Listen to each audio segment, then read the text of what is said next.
रब इश्रह ली सदरी वयस्सिर ली अमरी वाहलुल उक़दतम मिन लिसानी यफ़क़हू क़ौली। अस्सलाम वालेकुम, डॉक्टर सनिया Bashir here, consultant diabetologist and CEO of diabetes टेलीकेयर। उम्मीद करती हूँ कि आप लोग सब खैर खैरियत से होंगे और यकीनन शुगर के साथ अपनी ज़िंदगी को बेहतर से बेहतरीन बना रहे होंगे। आपको पता है कि शुगर के हवाले से बहुत ज़्यादा कंसर्न होता है कि हम लाइफस्टाइल पे बात करें, हम खाने पीने पे बहुत ज़्यादा बात करते हैं, क्योंकि देखिए शुगर जो है गरीबी और अमीरी नहीं देखती है। तो हमें हर मुमकिन तरीके से हर इंसान के लिए गाइडेंस प्लेटफॉर्म तैयार करना है कि अगर एक इंसान जो कि अकेला रहता है, जॉब के सिलसिले में शहर से दूर है, मुल्क से दूर है, जहां उसको घर का खाना मैसर नहीं है, हमें उनके लिए भी बात करनी है। हमें उनके लिए भी बात करनी है जो कि एक मजदूर तबके से ताल्लुक़ रखते हैं और जिनके घर में 2 वक्त की रोटी भी मुश्किल हो जाती है। हम उन्हें पकड़ पकड़ के स्पेशल डाइट नहीं बता सकते और हम उन लोगों के लिए भी ये प्लेटफॉर्म तैयार कर रहे हैं और हमारा जो एजुकेशनल वीडियोस हैं उन लोगों के लिए भी हैं जो वेल सेटल्ड हैं, वेल स्टैब्लिश्ड हैं, और हमारा ये प्लेटफॉर्म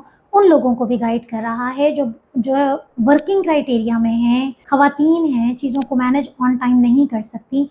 तो ये प्लेटफॉर्म तमाम लोगों की मुश्किलों को हल के लिए है। तो एक सवाल जो एक कंसर्न हमेशा मेरे सामने आता है, किसी भी पेशेंट की जब डिटेल हिस्ट्री ली जाती है, आप नाश्ते में क्या खाते हैं? डॉक्टर साहब 2 डबल रोटी या तो अंडे के साथ या चाय में डिबो के। अमूमन लोगों का ये कंसर्न होता है कि वो 2 डबल रोटी जो है वो खाते हैं। तो आज हम इस वीडियो में डिस्कस करेंगे कि ब्रेड यानी कि डबल रोटी कौन सी खानी चाहिए, क्या ऑप्शंस इसमें अवेलेबल हैं, और अगर आपको खानी पड़ जाती है तो कितनी खानी है, क्या इसके नुकसानात हैं, क्या इसके फ़ायदे हैं।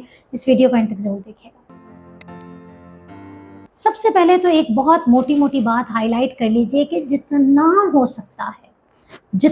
सकता है अपने आप को इन बेकरी वाली चीज़ों से बचा लीजिए, अवॉइड करना है। लेकिन अगर ज़रूरत पड़ जाती है, जैसे मैंने अभी डिफरेंट सिनेरियोज आपको समझाए, अगर हमें ज़रूरत पड़ जाती है तो फिर हमारे सामने जो ब्रेड आती है उसमें सबसे पहली वो वाइट ब्रेड है। सब दुनिया में अवेलेबल है, हमारे लिए इजीली अवेलेबल है। सबसे ज़्यादा खतरनाक ब्रेड है कि इसका जो शुगर बढ़ाने की सतह है वो बहुत ज़्यादा है, 77 to 90 ग्लाइसेमिक इंडेक्स है, और एक स्लाइस के अंदर 22 ग्राम चीनी मौजूद है विदाउट फाइबर। ठीक है, कोई फाइबर नहीं है। 22 ग्राम का मतलब क्या हुआ कि एक जो आपका खाने का चम्मच होता है वो तकरीबन किसके बराबर होता है? तकरीबन 5 ग्राम चीनी है। तो 22 ग्राम का मतलब ये है कि आप टोटली 4 चम्मच चीनी अपने अंदर उंडेलते हैं और ये इसके अंदर फाइबर नहीं होता। तो ये वाली डबल रोटी तो आपने बिल्कुल भी नहीं खानी, चाहे आप कहें कि मैंने सिर्फ एक स्लाइस खाया। तो ये एक स्लाइस के अंदर 22 ग्राम कार्बोहाइड्रेट मौजूद है और आपके पास जो कैलोरीज हैं वो तकरीबन आपके पास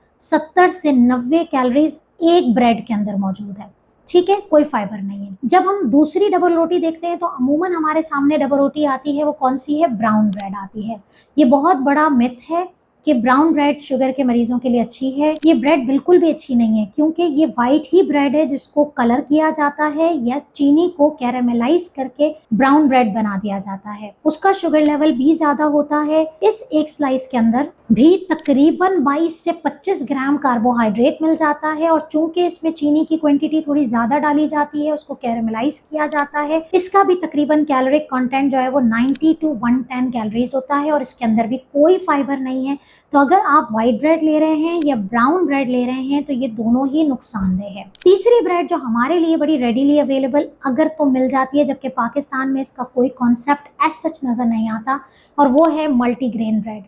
अनफॉर्चुनेटली मल्टीग्रेन ब्रेड के अंदर भी बहुत सारे लोग सफ़ेद आटा या मैदा मिक्स करते हैं, लेकिन मल्टीग्रेन ब्रेड अगर ऑथेंटिकेटेड ली जाए, या अगर आप पाकिस्तान के बाहर से सुन रहे हैं, इंग्रेडिएंट्स को देख लिया है कि इसके अंदर कोई ऑल पर्पस फ्लावर नहीं है, कोई मैदा मिक्स नहीं है, और ये प्योर अगर आपने घर में बनाई है, तो ये ब्रेड जो है वो बेसिकली एक मल्टीग्रेन ब्रेड एक ऑप्शन हो सकता है आपके लिए। और इसके एक स्लाइस के अंदर तकरीबन 18 से 20 ग्राम कार्बोहाइड्रेट है, निस्बतन कम है।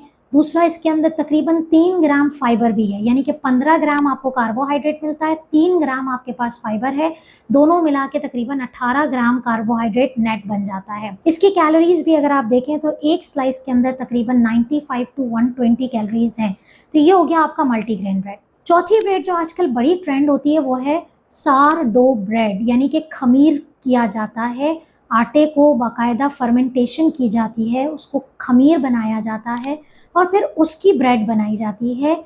निस्बतन बाकी ब्रेड से ये कदरे बेहतर मानी जाती है। अगर मैं आपको इसका एग्जैक्ट ग्लाइसेमिक इंडेक्स बताऊं तो जहां 70 और से 90 तक वाइट ब्रेड का होता है, इसका होता है तकरीबन आपके पास 48 से 55 ग्लाइसेमिक इंडेक्स जो है वो सारडो ब्रेड का होता है, खमीरी रोटी का होता है।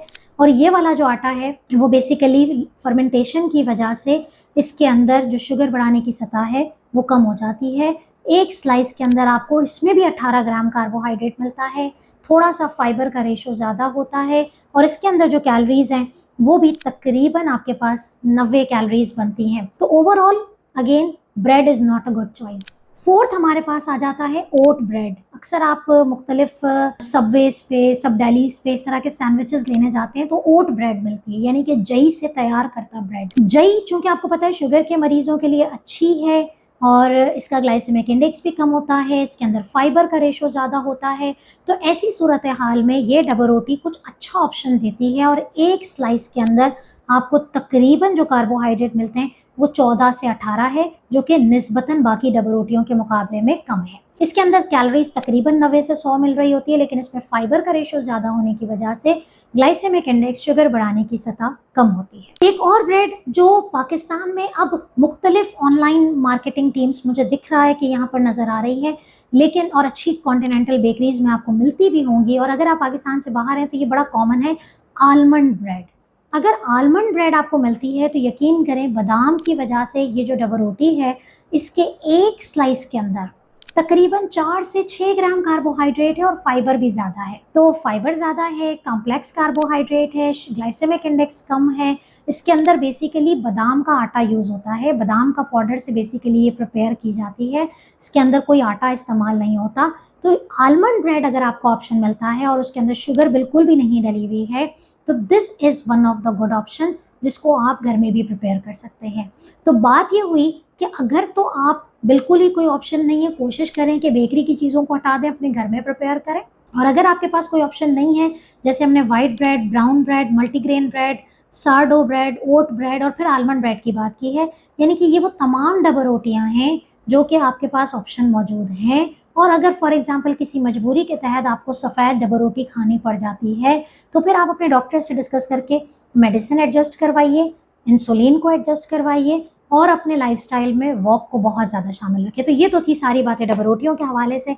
अगर कोई चीज़ मिस कर दी हो तो ज़रूर कमेंट में बताइएगा, और आप कौन सी ब्रेड का इस्तेमाल करते हैं या छोड़ चुके हैं, जल्द बताइएगा।